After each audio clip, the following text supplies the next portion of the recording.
নমস্কার দর্শক বন্ধুরা, বিয়ন্ড স্পোর্টসে স্বাগত। ট্রান্সফার মার্কেট সবসময় যেমনটা বলা হয় যে ট্রান্সফার মার্কেট প্রচণ্ড ভোলাটাইল, কখন যে কী হয়ে যায় চেঞ্জ সত্যিই ধারণা করা মুশকিল। সেরকমই একটা ঘটনা গতকাল ইস্ট বেঙ্গলেও ক্ষেত্রেও ঘটেছে। আপনারা জানতে পেরেছেন যে ইভান মিলাদনোভিচ ইভানের সাথে প্রায় চূড়ান্ত হয়ে যাওয়ার পরও কিন্তু শেষ মুহূর্তে ইভান তার বর্তমান ক্লাবের সাথেই থাকতে চেয়েছেন এবং সেই প্রায় হয়ে যাওয়া চুক্তিটাও শেষ মুহূর্তে গিয়ে ভেস্তে গিয়েছে। তবে ইস্টবেঙ্গল ওই সমর্থকদের মধ্যে একটা হতাশা সারাদিন ধরেই দেখা গেছিল, কিন্তু তারপরে দিনের শেষে যে খবরটা এসছে সেটা কিন্তু বেশ স্বস্তিদায়ক ইস্টবেঙ্গল সমর্থকদের জন্য। যে খবরটা উঠে এসছে আপনারা ইতিমধ্যেই সব জায়গায় জেনেছেন যে মোহাম্মদ রশিদ 29 বছর বয়সী প্যালেস্টাইন জাতীয় দলের এই ডিফেন্সিভ মিডফিল্ডার বা মিডফিল্ডার বলুন, এই ফুটবলারকে কিন্তু প্রায় নিশ্চিত করে ফেলেছে ইস্টবেঙ্গল। ইতিমধ্যেই গতকাল রাত্রে চুক্তি পাঠানো হয়ে গেছে, খুব সম্ভবত আজকের মধ্যেই সেই চুক্তি সই করে পাঠিয়ে দেবেন মোহাম্মদ রশিদ। এবং যেটা জানা যাচ্ছে যে 1 বছরের চুক্তিতে ইস্টবেঙ্গলে আসতে চলেছেন তিনি। প্যালেস্টাইন জাতীয় দলের হয়ে যেমনটা বললাম 49টা ম্যাচ খেলেছেন, 2টো গোল করেছেন। সম্প্রতি এখন যেটা ইন্দোনেশিয়াতে পার্সিবিয়াতে আছেন সেখানেও তার 31টা ম্যাচে 6টা গোল আছে। তো একটা হাই লেভেলের ফুটবলার কিন্তু ইস্টবেঙ্গল সাইন করে নিল এবং অবশ্যই ইস্টবেঙ্গল সমর্থকদের জন্য একটা অসাধারণ সাইনিং এবং ইস্টবেঙ্গল সমর্থকরা এই সাইনিংটা নিয়ে অবশ্যই খুশি হবেন। তবে এরই সাথে সাথে আরও কয়েকটি বিষয়ও কিন্তু উঠে আসছে, যেমন প্রথমটায় আপনারা মার্কাসের টুইটেও দেখেছেন যে মিগুয়েল ফেরেরা কিন্তু প্রায় নিশ্চিত হয়ে গেছে ইস্টবেঙ্গলে। কোচ অস্কার ব্রুজনের তত্ত্বাবধানে ইতিমধ্যেই তিনি বসুন্ধরাতে খেলেছেন এবং তারপর আবার সেই অস্কার এবং মিগুয়েলের পুনর্মিলন হতে চলেছে ইস্টবেঙ্গল ক্লাবে। তবে ইস্টবেঙ্গল ক্লাবে আসার পর থেকে আপনারা অস্কারে যদি গত বছরও তিনি আসার পর সমস্ত ইন্টারভিউগুলো পড়ে থাকেন বা তিনি কি ভাবছেন, সেই জায়গায় তিনি কিন্তু সবসময় 4 জন নতুন বিদেশি নেওয়ার কথা সেখানেও তিনি বলতেন এবং সেটাই হয়তো ইস্টবেঙ্গলে আসন্ন যে মরশুম সেটাই হতে চলেছে। 4 জন নতুন বিদেশিকেই হয়তো ইস্টবেঙ্গল নিতে পারবে ইনফ্যাক্ট। তো সেক্ষেত্রে বড় প্রশ্ন এবং বড় জিনিস যেটা উঠে আসছে যে সম্ভবত ইস্টবেঙ্গলে আগামী মরশুম থেকে যাচ্ছেন দিমিত্রিয়স দিয়ামান্তাকোস। হয়তো নয়, এখন হয়তো সম্ভবত এটাই হতে চলেছে ইস্টবেঙ্গলের ক্ষেত্রে। কারণ সত্যি কথা বলতে কি, এখানে ইস্টবেঙ্গল রিক্রুটার বা ইস্টবেঙ্গল ম্যানেজমেন্টকে দোষ দিয়েও লাভ নেই। কারণ একই মরশুমে পুরোপুরি 6খানা বিদেশি পরিবর্তন করা it's not matter of a joke. সবসময় একটা বড় অর্থেরও প্রয়োজন হয়। সেখানে 6টা বিদেশি একই মরশুমে পরিবর্তন করা কোনো ক্লাবের ক্ষেত্রে, নট ইভেন এমবিএসজি ম্যানেজমেন্ট বা মুম্বাই সিটি ম্যানেজমেন্ট, কারোর পক্ষেই সেইটা অতটা অ্যাফোর্ড করা সম্ভব হয় না যে 6 জন বিদেশিকেই পুরোপুরি চেঞ্জ করে দেওয়া হলো। তার সাথে সাথে ভারতীয় ফুটবলার, তাদের জন্য এবার ট্রান্সফার ফি, ভারতীয় ফুটবল মার্কেট এখন যেভাবে চলছে তাতে ট্রান্সফার ফি ভারতীয় ফুটবলারদের জন্য যেমনটা বারবার প্রশ্ন ওঠে, হয়তো ভারতীয় ফুটবলাররা কিছুটা ওভার পেড হন। তো তাদের জন্য এখন মার্কেটে যেহেতু একটা লেভেলের ভারতীয় ফুটবলার পাওয়া খুব একটা শর্টেজ থাকে, তো সেক্ষেত্রে তাদের ডিমান্ডটাও প্রচুর বেশি হয়।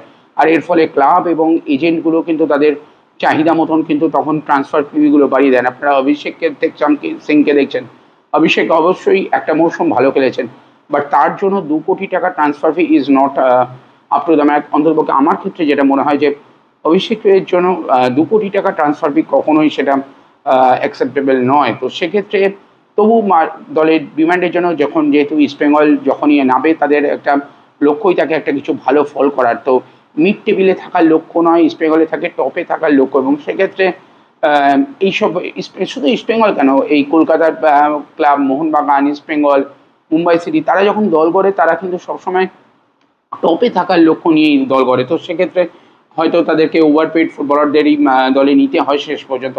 সেক্ষেত্রে ইস্টবেঙ্গলকেও নিতে হবে এই মৌসুমে। আপনারা জানেন 2টো সাইড ব্যাককে ইস্টবেঙ্গলকে নিতে হবেই, কারণ নিশু কুমার সম্ভবত দল ছাড়ছেন। রাকিবকে পুরোপুরি বিশ্বাস করা পুরো একটা মরশুম সেটা কোনো মতেই সম্ভব নয়। তাই জন্য ইস্টবেঙ্গলকে রাইট ব্যাক অপশান বাড়াতে হবে এবং মিডফিল্ডেও এখনও পর্যন্ত ফুটবলার আরও নেওয়ার সম্ভাবনা আছে এবং রাইট উইংয়ে সেখানেও কিন্তু ইস্টবেঙ্গলকে ফুটবলার নিতে হবে। তো সেক্ষেত্রে সব বিদেশি পরিবর্তন করা একটা মরশুমে একটা সেটেল টিম তৈরি করতে অন্ততপক্ষে 3-4টে ট্রান্সফার উইন্ডো লাগে। তো সেক্ষেত্রে ইস্টবেঙ্গলকে যদি একটা ভালো মানের টিম গঠন করতে হয় সেক্ষেত্রে কিন্তু 3-4টে ট্রান্সফার উইন্ডো দিতেই হবে। তো সেক্ষেত্রে এই মরশুমে যদি ৩-৪টে ভালো বিদেশি নিয়ে আসা যায়, এরপর আস্তে আস্তে হয়তো পরের মরশুমটায় আরও ভালো মানের বিদেশি আনা যাবে এবং সেক্ষেত্রে ডিয়ামান্টাকোসের থেকে যাওয়ার সম্ভাবনা প্রবল। এবং ইস্টবেঙ্গল সত্যি কথা বলতে কি ডিয়ামান্টাকোসকে আরও একটা মরশুম সুযোগ দিতে চান। কেরালা ব্লাস্টার্সে আপনারা জানেন ডিয়ামান্টাকোস নিজের জাত চিনিয়েছেন, কিন্তু শেষের দিকে কেরালাতেও তিনি কিন্তু চোট পেয়েছিলেন এবং সে কিছুটা হয়তো চোটের যে আঘাত যেটা সেইটা কিন্তু গত মরশুমে ইস্টবেঙ্গল জার্সিতেও কিছুটা তাকে ভুগিয়েওছে এবং তার ফলে হয়তো নিজের সেরাটা দিতে পারেনি। এবং ফুটবলারদের জন্য, কোনো স্পোর্টস পার্সনের জন্য একটা মরশুম খারাপ যেতেই পারে, তাই হয়তো ইস্টবেঙ্গল আরও একটা মরশুম তাকে সুযোগ দিতে চাইছে। ডিয়ামান্টাকোসের ইস্টবেঙ্গল জার্সিতে থেকে যাওয়ার সম্ভাবনা কিন্তু আবারও প্রবল এবং সেক্ষেত্রে হয়তো আর স্ট্রাইকারের দিকে ইস্টবেঙ্গল ঝুঁকবে না।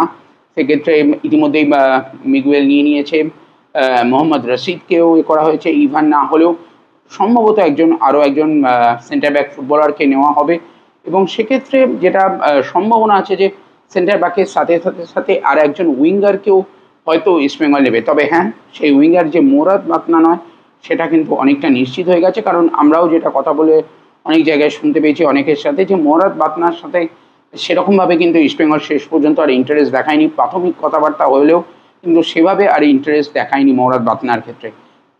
তবে আরও একটা যে প্রশ্ন আসছে যে ডিয়ামান্টাকোসের সাথে সাথে আর গত মরশুমের কোন বিদেশিকে ইস্টবেঙ্গল রেখে দিতে পারে। মাদি তালাল তার কখন কবে তিনি পুরো চোট কাটিয়ে রিহ্যাব করে দলের সাথে যুক্ত দিতে পারবেন? তিনি কি আইএসএল এর প্রথম দিকে খেলতে পারবেন, না ইস্টবেঙ্গল প্রথম দিকে 5 বিদেশি রেখে কিছুদিনের জন্য ওয়েট করবেন মাদি তালালের জন্য এবং মাদি তালাল ফিরে এলে তারপর 6 বিদেশি নিয়ে ইস্টবেঙ্গল এগোবে? সেইটাই হয়তো সম্ভবত হতে চলেছে ইস্টবেঙ্গলের প্ল্যানিংয়ের ক্ষেত্রে। কারণ আমরা যেটা জানতে পেরেছি সাউল ক্রেসপোর ক্ষেত্রে কিন্তু ইন্টারকাসির একটা অফার আছে এবং সাউল ক্রেসপোকে ইস্টবেঙ্গল সম্ভবত ছেড়ে দিতে চাইছে এবং সেক্ষেত্রে যদিও এখনও সাবজুডিস ম্যাটারে ইন্টারকাসি না চার্চিল চ্যাম্পিয়ন, ইন্টারকাসিকে যদি চ্যাম্পিয়ন ঘোষণা সেক্ষেত্রে কিন্তু ইন্টারকাসিতে যাওয়ার একটা সম্ভাবনা কিন্তু সাউল ক্রেসপোর আছে। তো সেক্ষেত্রে ষষ্ঠ বিদেশি মাদি তালালের জন্য কি ইস্টবেঙ্গল আরও কিছুদিন ওয়েট করবে, যে যদি আইএসএল এর 4-5টা ম্যাচ পরেও তিনি পুরোভাবে ফিট হয়ে ফিরতে পারেন?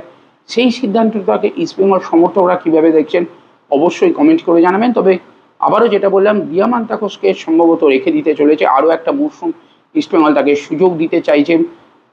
স্পোর্টস পার্সনদের ক্ষেত্রে একটা মরশুম খারাপ যেতেই পারে, তবে এটা আশা করাই যেতে পারে ডিয়ামান্টাকোস নিজেকে পুরোপুরি আবার নিজের যাত্রা চেনাবেন ইস্টবেঙ্গল জার্সিতে এবং সেটাই আপামর ইস্টবেঙ্গল সমর্থকরাও আশা করবেন। তবে মোহাম্মদ রশিদের যেমনটা বললাম, গতকাল রাত্রেই ফাইনাল চুক্তিপত্র পাঠানো হয়ে গেছে এবং খুব সম্ভবত আজকের মধ্যেই সই সম্পন্ন করে, আজ বা কালের মধ্যে সই সম্পন্ন করে তিনি পাঠিয়ে দেবেন এবং তাহলে সেকেন্ড বিদেশি হিসেবে নিউ ফরেনার হিসেবে কিন্তু তার সই করা কিন্তু এক প্রকার নিশ্চিত হয়ে গেছে।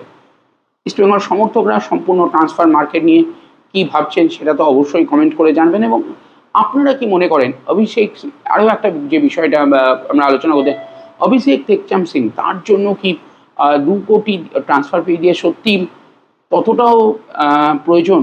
অভিষেক টেকচাম সিং অবশ্যই ইন্ডিয়ান একজন ওভার আপকামিং ফুটবলার বলা চলে, তবে একটা মরশুমের নিরিখেই শুধুমাত্র তার পারফরমেন্স বিচার করে কি অভিষেককে 2 কোটি টাকা ট্রান্সফার ফি দিয়ে আনা যৌক্তিকতা আছে? আপনারা কি মনে করছেন? সবাই আমরা জানি দ্বিধা বিভক্ত হবে, কারোর মত এক হবে, কারোর মত অন্য হবে। সেক্ষেত্রে এটা কোনো তর্কের বিষয় নয়, শুধুমাত্র নিজেদের মতামত। আমাদের মত যেমনটা বলে যে হয়তো এতটাও ওভার প্রাইসড হওয়াটা উচিত নয়, তবে যেহেতু ভারতীয় সেই লেভেলের ফুটবলারের সংখ্যা কম তাই ডিমান্ডটাও বেশি এবং সেক্ষেত্রে এই এজেন্ট এবং ক্লাবগুলো এই অ্যামাউন্টটা একটুখানি বাড়িয়েই দেন। তো কী বলেন ইস্টবেঙ্গল সমর্থকরা সেটা শোনার অপেক্ষায় রইলাম আপনাদের কমেন্টে। ভিডিওটা ভালো লাগলে বিয়ন্ড স্পোর্টসকে লাইক, শেয়ার এবং সাবস্ক্রাইব করবেন। আজকের মতন টাটা।